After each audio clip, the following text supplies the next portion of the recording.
My child, before you ever opened your eyes to this world, I had already formed the days of your life and written them in my book. You did not arrive here as an accident waiting to find its purpose. You arrived as a sentence I had already begun to write, and I am still writing it. I knit you together with my own hands, in the secret place, long before anyone else knew your name. I rejoice over you, not with quiet tolerance, but with singing. There is a kind of love that watches from a distance, and a kind of love that draws near and delights. Mine has always been the second kind. I know you have spent seasons trying to prove that you deserve to take up space in this world. You have measured yourself against achievement, against the approval in other people's eyes, against the quiet voice that tells you that you are still not quite enough. But hear me clearly. Your worth was never something you were assigned to build. It was something I gave you the moment I breathed thought of you into existence. Long before your first success and long before your first failure, I had already called what I made very good. There is a man named Job whose story I want to place before you today, not as a tragedy, but as a window into how I work when everything visible seems to collapse. Job lost what most people spend their entire lives trying to protect. His health failed. His children were taken. His friends, instead of comforting him, stood over him and turned his suffering into a courtroom, demanding explanations he did not have. He sat in ashes and scraped his own wounds, and still he said that I gave and I have the right to take away, and still he chose to bless my name rather than curse it. I did not strike Job because I was angry with him. I allowed him to be tested because there was a kind of trust in him that could only be proven in the dark. The same way gold can only be proven pure when it has passed through fire. What moves me most about Job is not how he suffered. It is what he said in the very center of his pain. He declared that he knew the way he took, and when I had tried him, he would come out as gold. He did not know the outcome. He could not see the restoration that was coming. He only knew that the process, however unbearable it felt, was producing something that mattered to me. My child, I want you to hold that same conviction in the seasons when your own life feels stripped down to ashes. I am not testing you because I delight in your pain. I am testing you because there is gold in you that only pressure can reveal, and I refuse to leave it buried. And when Job's testing reached its appointed end, I did not simply return to him what he had lost. I gave him twice as much as he had before. His later years were richer than his earlier ones. I tell you this, not so you will chase loss in order to earn gain, but so you will understand the pattern of how I restore. I do not give back broken pieces glued together. I rebuild from the foundation upward, and what I build the second time is almost always deeper, sturdier, and more glorious than what stood before. If you are presently in a season that looks like Job's ashes, do not assume the story has ended there. Ashes are never my final word over a life that still belongs to me. There was also a man named Gideon, hiding in a wine press, threshing wheat in secret, because he was afraid of the very enemies that were oppressing his people. He did not see himself as anyone of consequence. When I called him a mighty warrior, he laughed at the idea, because everything in his circumstances contradicted it. He told me his family was the weakest in his tribe, and he was the least in his family. I did not argue with his weakness. I simply told him to go in the strength he had, because I would be with him. The power was never going to come from Gideon's own resources. It is not by strength and it is not by might that the impossible gets accomplished, but by my spirit, moving through someone small enough to know they need it. My child, if you feel like Gideon in the winepress, hiding your gifts because you do not believe they could ever matter on a wider stage, I want you to understand that I do not call the qualified. I qualify the called. Gideon needed proof more than once before he believed me, and I gave him that proof with patience rather than irritation, because I was not interested in punishing his doubt. I was interested in building his faith slowly enough that it could carry the weight of what was coming. There is no shame in asking me to confirm what I have spoken. There is only danger in refusing to move once I have. I want to tell you about a woman named Rahab, who lived in a city under judgment and carried a reputation that the world had already decided could never be redeemed. She had nothing to offer me but a scarlet cord hung from her window and a willingness to risk everything on the rumor that I was a god who could be trusted. I did not ask her to clean up her life before I used her. I asked her to believe, in the middle of her mess, that the God of Israel was greater than her past. Because of that single act of faith, her household was spared when the walls fell, and her name was later written into the very lineage that would bring forth the Messiah. The world labeled her by her worst chapter. I wrote her into my favorite story. If you have ever believed that your history disqualifies you from your future, remember Rahab's scarlet cord hanging in the window. I am not looking at the color of your past. I am looking at whether you will tie your trust to my window today. Your sins, however crimson they appear in your own eyes, can become as white as wool the moment you place them in my hands. I do not need you arriving clean. I only need you arriving honest. There was a man named Caleb who, along with 11 other men, was sent to explore the land I had promised to give his people.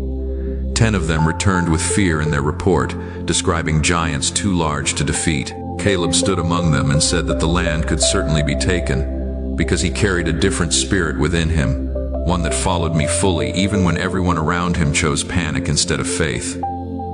For that different spirit, I made him a promise that the very ground he had walked on in faith would one day belong to him. But that promise did not arrive quickly. Caleb waited 45 years in the wilderness alongside a generation that doubted, watching his peers grow bitter and die without ever entering what I had promised. And when the time finally came, 85 years old, he asked for the most difficult mountain in the land, still strong, still ready to fight for what I had spoken over him decades earlier. My child, the years of waiting did not weaken Caleb's faith. They sharpened it. There is a difference between a soul that waits in resentment and a soul that waits in readiness. The first grows hard while the promise delays. The second stays limber, stays hungry, stays sharpened like a blade kept ready for the exact day it will be needed. I am not asking you to wait passively. I am asking you to wait like Caleb, requesting the mountain rather than settling for the valley, even after everyone else around you has stopped believing the promise was ever real. There was a woman named Deborah who sat under a palm tree as a judge over an entire nation in a season when fear had paralyzed the men who should have led. When I called a commander named Barak to lead an army into battle, he refused to go unless Deborah went with him. She rose. She did not wait for someone else's courage to validate her own. She told him plainly that the road he had chosen would not bring him the honor he expected, because the victory I had ordained would belong to someone unexpected, a woman who would finish what hesitant men were too afraid to start. My child, there are seasons when I am calling you to rise simply because the people around you have grown too afraid to move first. This is not a call to pride. It is a call to courage in a room full of hesitation. Do not wait for everyone else to find their nerve before you obey what I have already spoken to you. Sometimes I place the calling on the one who is willing rather than the one who is expected, and willingness has always mattered more to me than position. There was a woman from Canaan, outside the boundaries of the covenant people, who came to me crying out for her daughter who was suffering terribly. At first I seemed silent. My disciples wanted to send her away. Even my own response to her seemed, on the surface, distant and difficult to understand. But she did not retreat.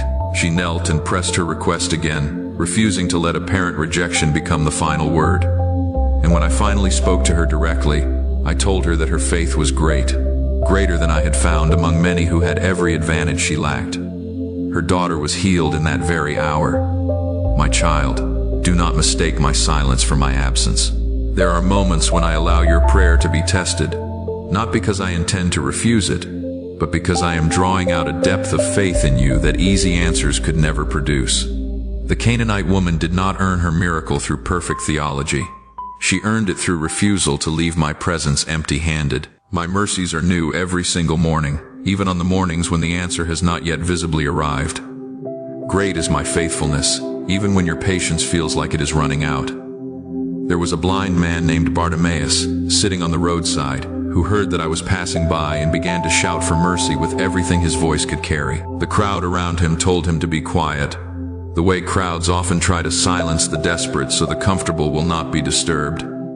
He did not quiet down. He shouted louder. And when I stopped and called for him, The same people who had tried to silence him suddenly told him to take courage and come. His blindness had not changed in that moment, but his access had, because he refused to let other people's discomfort decide what he was allowed to ask me for. My child, there will be people in your life, sometimes even people who love you, who will try to quiet your cries because your need makes them uncomfortable. Do not let their hesitation become your silence. I do not stop walking because a crowd disapproves of how loudly someone calls out to me. I stop because someone refused to let the noise around them outvote the longing within them. Cry out. I am not too far away to hear you, and I am not too busy to stop. There was a Roman centurion, a man outside the household of faith by birth, who came to me on behalf of a servant he loved who was paralyzed and in terrible distress. I offered to come to his house, which would have been an extraordinary honor for someone in his position. He told me it was not necessary, because he understood authority. He knew that if I simply spoke the word, healing would happen exactly as commanded, the same way his own soldiers obeyed his orders without him needing to be physically present at every post. I marveled at his faith. I had not found faith that size, even among my own people. All things are possible to the one who believes, and this man believed without needing to see anything beyond my word. My child, you do not need my physical presence walking through every detail of your circumstance for my power to be active there. My word, spoken once over your life, is sufficient authority to move whatever needs to move. You are not asking too much when you trust me from a distance. You are demonstrating the exact kind of faith that moves me to marvel. There was a religious leader named Nicodemus who came to me only at night, afraid of what it would cost him if his colleagues discovered he was seeking answers from me. I did not turn him away for coming in secret. I gave him one of the deepest truths I ever spoke, that a person must be born again, not by flesh, but by spirit, in order to truly see the kingdom I came to bring. Nicodemus did not understand it fully that night, and he left still wrestling with the weight of what I had said. But the seed had been planted.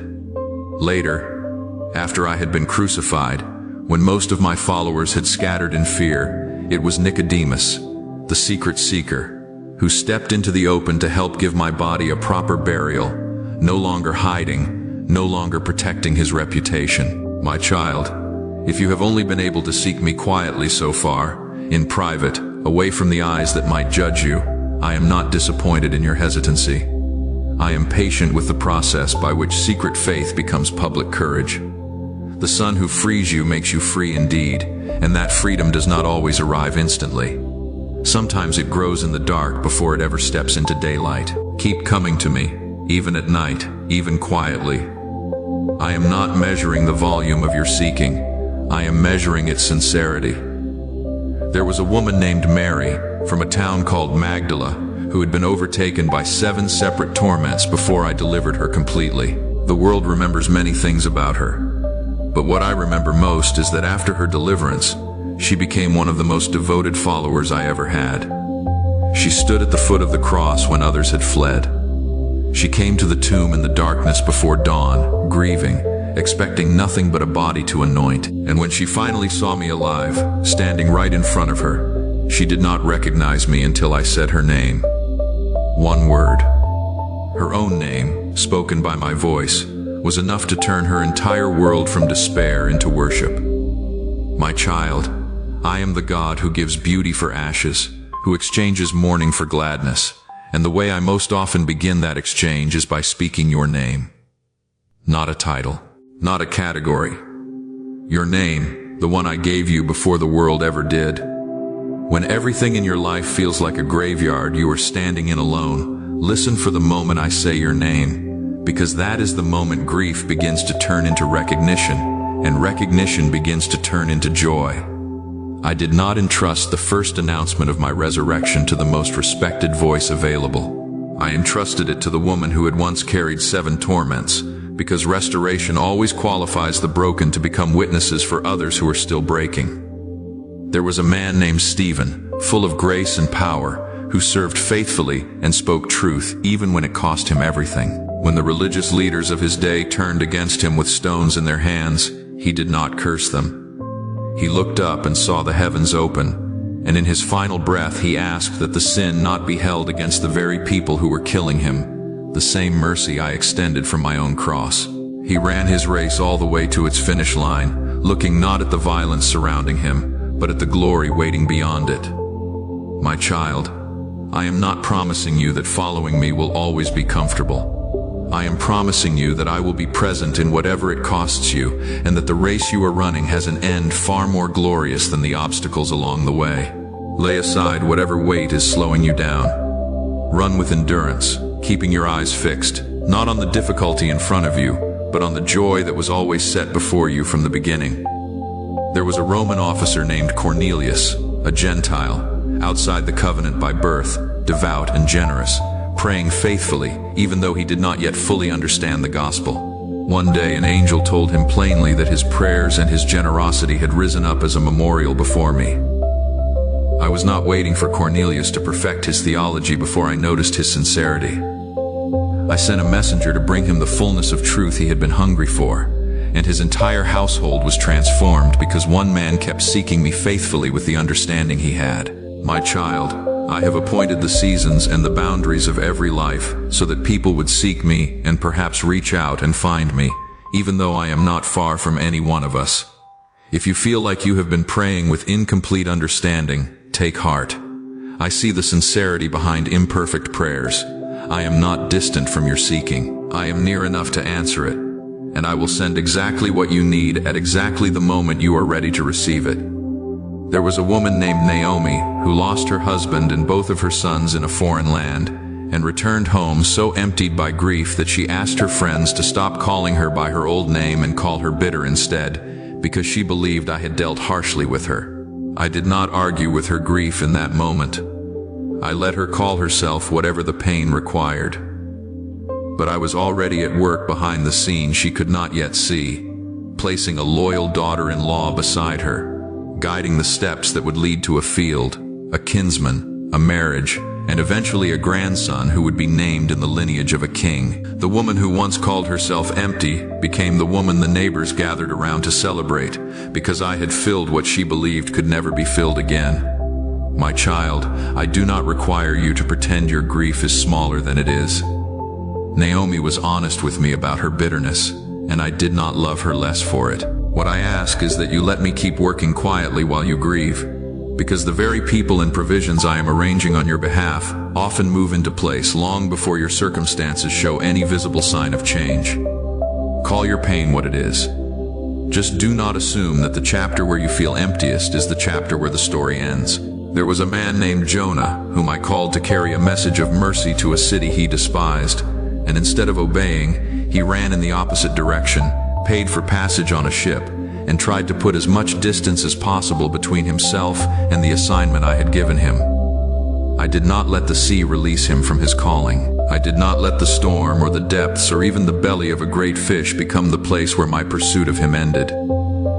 From inside that darkness, he finally prayed, and I brought him back to dry ground, not to punish him further, but to give him a second invitation to the very calling he had fled. My child, if you have run from something I asked you to do, I want you to know that running does not cancel my calling over your life. It only delays the moment you finally agree to it. I am patient enough to let the storm do what your own willpower could not, and I am merciful enough to speak to you again even after you have already said no. There is always a second invitation waiting on the other side of your repentance.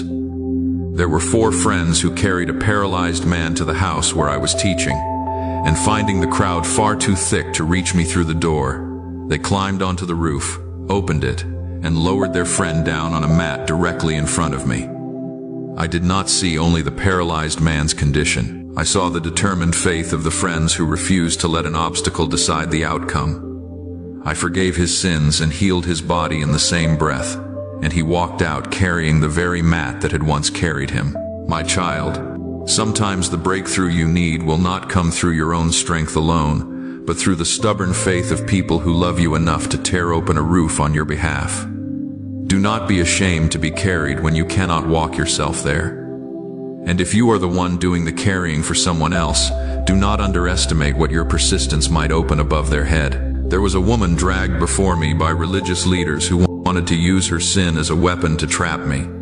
She had been caught in adultery, and according to the law, the penalty was death by stoning. I did not deny what she had done. I simply asked that whoever among them was without sin should be the one to cast the first stone, and one by one, beginning with the oldest, they walked away until no one remained but the two of us.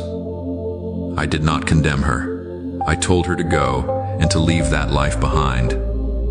The accusation that should have ended her life became instead the very moment her life was given back to her.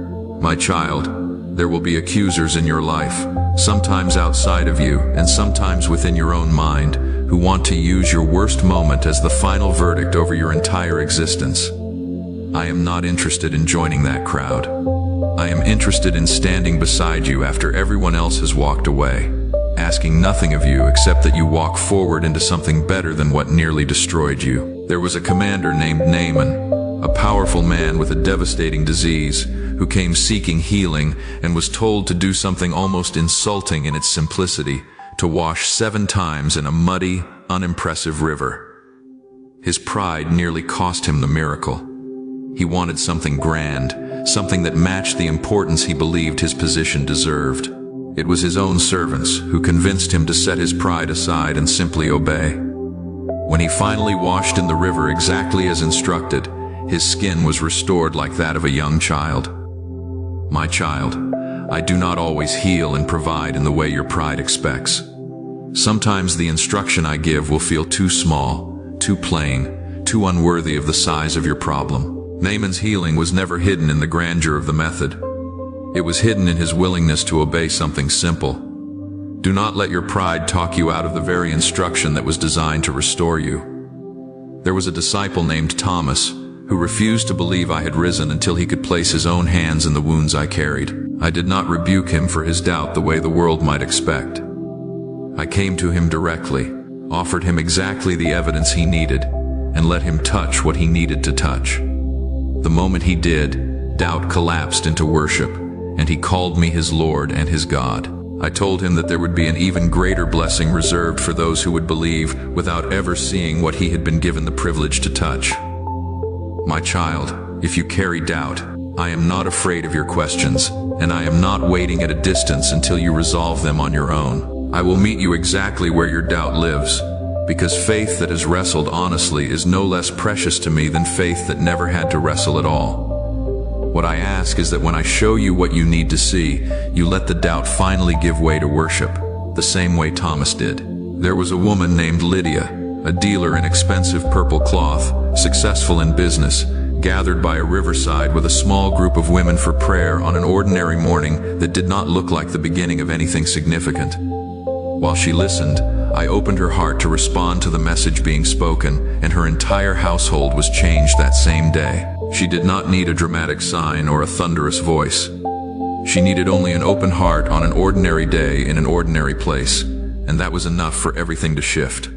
My child, do not wait for a spectacular setting before you expect me to move. Some of the most significant turning points in a life happen in plain places, on quiet mornings, among a few gathered people who were simply willing to listen. I am the one who opens hearts. You do not need to manufacture the perfect circumstance. You only need to remain present and willing when I choose to speak. There was a man traveling alone in a desert road, an official from a distant country, reading from the scrolls of the prophets but unable to understand what he was reading. I sent a messenger named Philip directly into his path at the exact moment of his confusion, and rather than walking past him, Philip ran toward his chariot, sat beside him, and explained the very words that had confused him. The man's confusion turned to understanding, and his understanding turned to joy, and he continued on his road rejoicing, transformed by an encounter that lasted no more than the length of a single conversation. My child, I am still sending people into the exact paths of those who are confused and searching, and at times I am sending you. Do not assume that your assignment must be large to matter. Sometimes it is simply running toward a single chariot on a single road, sitting beside one confused heart, and explaining what already lives within the pages someone has been reading without understanding. One conversation, entered with obedience, can change the direction of a life. I have walked you through these stories today, not so you would simply admire them from a distance, but so you would recognize your own life inside of them. You are Job in the ashes who does not yet see the double portion coming. You are Gideon in the winepress who cannot yet see the army I will raise through you. You are Rahab with the scarlet cord, believing past your reputation. You are Caleb, waiting with a different spirit while everyone around you grows weary. You are Deborah, rising because someone has to, and you are willing. You are the Canaanite woman, refusing to let silence be the final word. You are Bartimaeus, shouting louder than the crowd that wants you quiet. You are the centurion, trusting a word you cannot yet see fulfilled. You are Nicodemus, seeking in secret before you step into the light. You are Mary Magdalene, waiting to hear your name spoken so grief can finally turn into recognition. You are Stephen, finishing the race regardless of what it costs. You are Cornelius, sincere even before you have all the answers, already noticed, already heard. You are Naomi, calling yourself empty while I am already arranging the field, the kinsman, and the harvest you cannot yet see. You are Jonah, running from a calling that I have not withdrawn, still being pursued through whatever storm it takes to bring you back to it. You are the paralyzed man on the mat, needing friends who will tear open a roof on your behalf, or you are one of the friends, carrying someone else toward the only place healing is found. You are the woman surrounded by accusers, watching them walk away one by one until only mercy remains standing beside you. You are Naaman, tempted to despise the small instruction that was always going to be the very thing that healed you. And you are Thomas, doubting honestly, waiting to be met exactly where the doubt lives so it can finally give way to worship. You are Lydia, listening on an ordinary morning while I open your heart to receive what you did not expect. And you are Philip, sent to run toward someone else's confusion so that their road home can finally make sense. I began a good work in you, and I am the one who will carry it through to completion. I did not start this story planning to abandon it halfway. Even when the path runs through the valley of the shadow, I am with you, and my presence is the comfort, not the absence of the valley itself.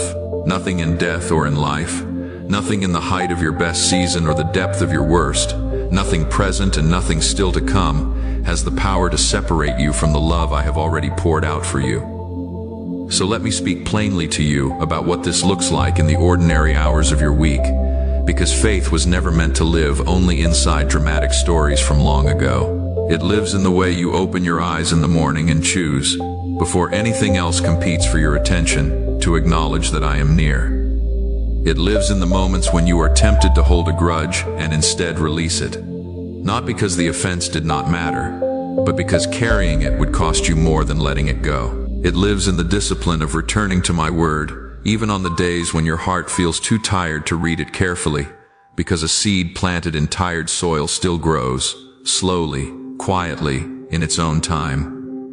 It lives in the courage to pray honestly rather than impressively, to tell me exactly where you are, rather than where you wish you were.